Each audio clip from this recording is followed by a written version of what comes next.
లక్ష్మి. ఈరోజు మనము కొన్ని మ్యాథమెటికల్ ఫంక్షన్స్ గురించి చూద్దాం. అవి ఎలా యూజ్ చేస్తామో ఇక్కడ చూద్దాం. ఫస్ట్ మొదటిది మనము అబ్సల్యూట్ ఫంక్షన్ గురించి చూద్దాం.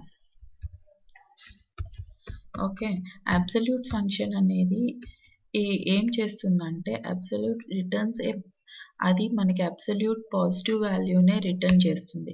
ఇప్పుడు నేను దాన్ని సెలెక్ట్ చేస్తాను. సెలెక్ట్ ఏబిఎస్ అబ్సల్యూట్ ఫంక్షన్ని మైనస్ సమ్ లైక్ 101.5 అని ఇస్తున్నాను నెంబర్.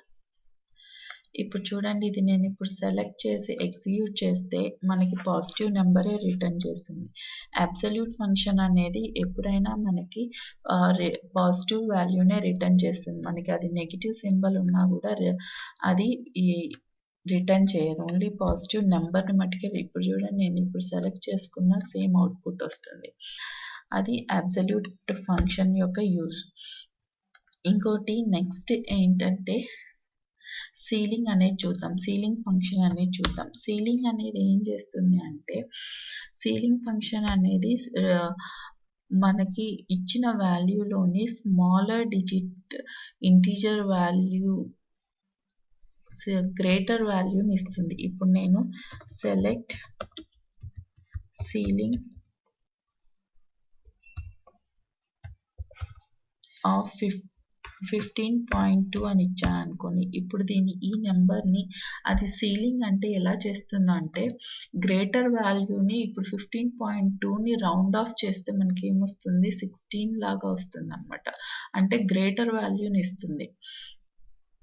ఇప్పుడు చూడండి, ఇప్పుడు ఎగ్జిక్యూట్ చేస్తే అవుట్పుట్ 16 వచ్చింది. సో 15.2ని సీలింగ్ 16గా చేసింది. ఇది సీలింగ్ యొక్క ఫంక్షన్ యొక్క యూజ్. అంటే మనం ఇది డెసిమల్ 15 తర్వాత గ్రేటర్ నెంబర్ ఏదైతే ఆ నెంబర్ ఇస్తుంది. ఇప్పుడు చూడండి, ఇప్పుడు మైనస్ ఇచ్చాను అనుకోండి దీనికి. ఇప్పుడు మైనస్ ఇస్తే ఇప్పుడు -15.2కి హైయెస్ట్ వాల్యూ ఏంటి అంటే -15. చూడండి, -15 అవుట్పుట్ వచ్చింది. అలాగే ఇలా కాకుండా ఇంకొకటి ఫ్లోర్ అనే ఫంక్షన్ ఉంది. ఫ్లోర్ అనే ఫంక్షన్ ఏం చేస్తుందంటే మనకి స్మాలర్ వాల్యూ ఇస్తుంది అనమాట. ఇప్పుడు నేను 15.2కే ఫ్లోర్ వాల్యూ ఫ్లోర్ చేయాలి అనుకుంటే అది అవుట్పుట్ ఎంత వస్తుంది, 15 వస్తుంది.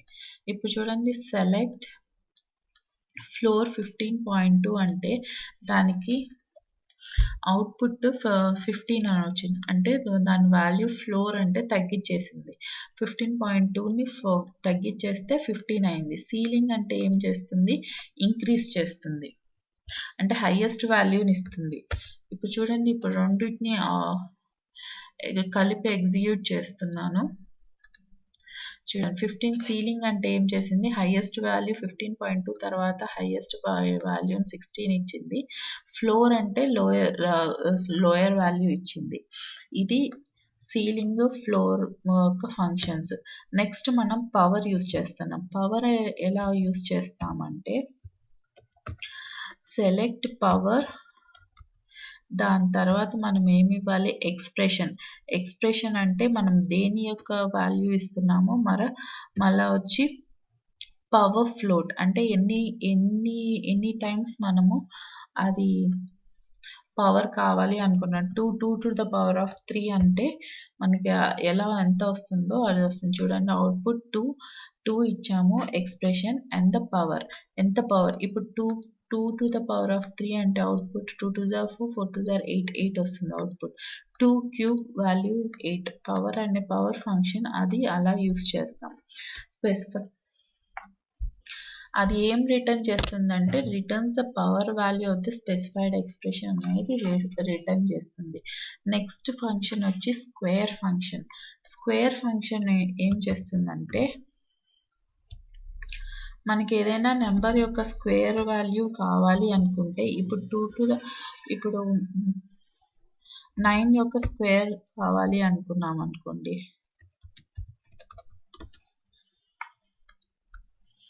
9 యొక్క స్క్వేర్ ఎంత, 81.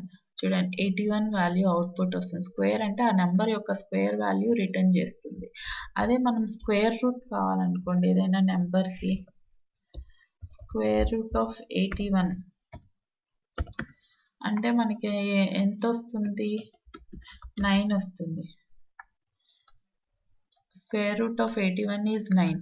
చూడండి 9 అవుట్పుట్ స్క్వేర్ రూట్ ఫంక్షన్ ఇది ఒక మ్యాథమెటికల్ ఫంక్షన్. ఇంకొక మ్యాథమెటికల్ ఫంక్షన్ ఏముందంటే ర్యాండ్ అనేది ఉంది. ర్యాండ్ అనేది ఏం చేస్తుందంటే ర్యాండమ్గా ఏదైనా 0 నుంచి 1 బిట్వీన్ ఉన్న వాల్యూస్ ర్యాండమ్గా అదే సెలెక్ట్ చేసుకొని వస్తుంటుంది. ఇప్పుడు నేను చూడండి సెలెక్ట్ ఏదైనా పర్టికులర్ ర్యాండమ్గా కావాలి అనుకోండి నాకు సెలెక్ట్ ర్యాండ్ ఆఫ్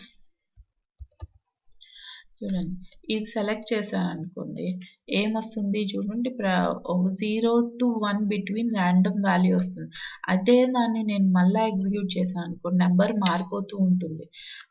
నేను ఎన్నిసార్లు ఎగ్జిక్యూట్ చేస్తే అన్నిసార్లు నెంబర్ మారుతూ ఉంటుంది కానీ ఆ వాల్యూ 0 to 1 మధ్యలోనే ఉంటుంది.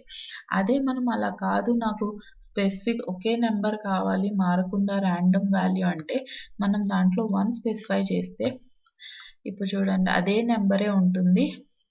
ఎన్నిసార్లు ఎగ్జిక్యూట్ చేసినా సేమ్ నెంబరే ఉంటుంది. దాని వాల్యూ మారదు కానీ దాని వాల్యూ 0 to 1 మధ్యలోనే ఉంటుంది. ఇలా మనము స్పెసిఫై చేసుకోవచ్చు ర్యాండమ్ వాల్యూ మారుతూ ఉండాలా లేకపోతే ఒకటే ర్యాండమ్ వాల్యూ ఉండాలా అనేది. ఇప్పుడు నేనేం చేస్తానంటే 1 నుంచి 100 10 నెంబర్స్ని ర్యాండమ్గా ప్రింట్ చేయాలి అనుకుంటే ఎలా చేయాలో చూద్దాం. దానికి ఒక వేరియబుల్ డిక్లేర్ చేస్తున్నాను కౌంటర్ అనేది integer type integer set @counter equal to 1 while @counter less than equal to 10 begin print నేను 10 random numbers ని ప్రింట్ చేస్తున్నాను. దానికి నేను ఫ్లోర్ ఫంక్షన్ కూడా యూజ్ చేస్తున్నాను. ఫ్లోర్ ఆఫ్ random into 100 చేస్తున్నాను. అప్పుడు ర్యాండమ్ వాల్యూని 100 చేస్తే ఇప్పుడు చూడండి నా దగ్గర ఇక్కడ ర్యాండమ్ వాల్యూ ఎంత ఉంది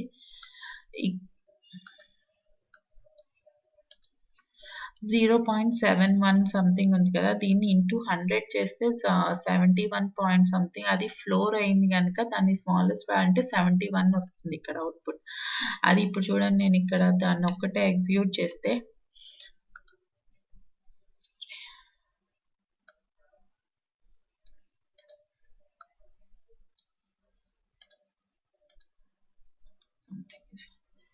into 100 సెలెక్ట్ చేయాలి అక్కడ. ఓకే ఇప్పుడు next set @counter equal to @counter plus 1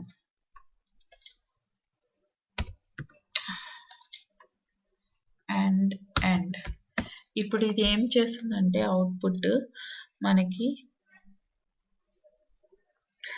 1 to 100 10 random values ఇస్తుంది చూడండి 1 to 100 బిట్వీన్ ఉన్న నెంబర్స్లో 10 ర్యాండమ్ నెంబర్స్ ఇచ్చింది అనమాట. ఇదే ర్యాండమ్ ఫంక్షన్ యొక్క యూజ్.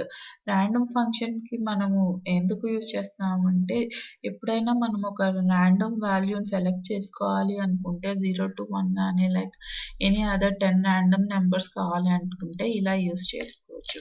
ఇప్పుడు ఈరోజు మనం ఏం చూసాము కొన్ని mathematical functions absolute function, ceiling function, floor function, power function, square root and random. And మనము ఒక 10 ర్యాండమ్ నెంబర్స్ని ఎలా ప్రింట్ చేయాలి అనేది చూసాం. ఇది ఈరోజు class. Thank you for listening.